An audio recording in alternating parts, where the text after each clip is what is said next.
জমি চাষ একটু আগে করছে, যেহেতু জমিটা দেখেন পাওয়ার টিলার দিয়ে জমি চাষ করালে দেখেন এই যে ডাইন পাশের অংশটা দেখেন উঁচু নিচু দেখা যায়, উঁচু উঁচু উঁচু এই বলে মাটির দলা, আমাদের এলাকায় ঢেলা বলে, এগুলো হেরেছে।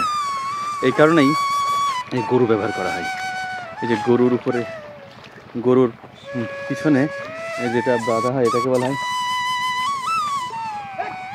মই, বা আমাদের লোকাল এলাকায় বাঁশই বলা হয়। এই বাঁশের উপর দাঁড়িয়ে এই মাটিটাকে সমান করা হয়।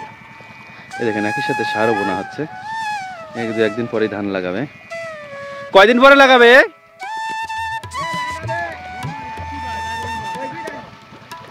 আজ শনিবার, সোমবার ধান লাগাবে এখানে মোটামুটি। হ্যাঁ 14 তারিখে লাগাবে। আজকে ফেব্রুয়ারির 15 তারিখ, 16 তারিখে ধান লাগানো হবে। জমি চষা শেষ। এই যে বলা হয় বাঁশই দেওয়া বলা হয়, বাঁশই দিচ্ছে।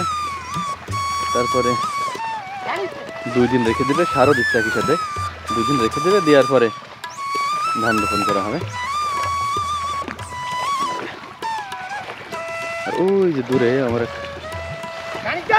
কাকা স্যালো মেশিন স্টার্ট দেওয়ার জন্য চেষ্টা করতেছে।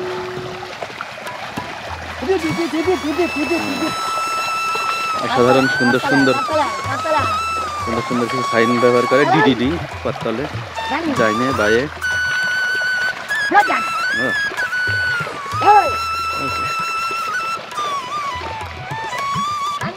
জানি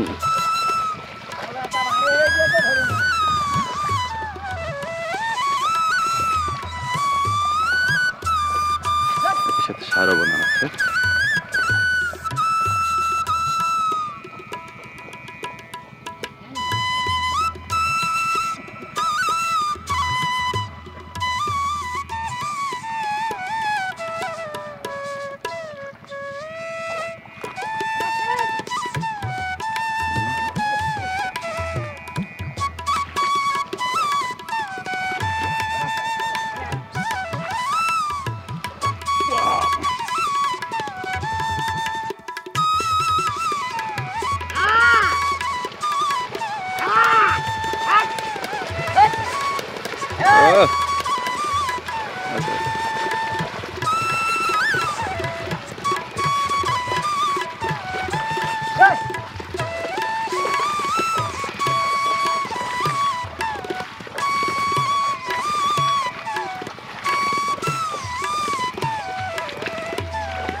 তাই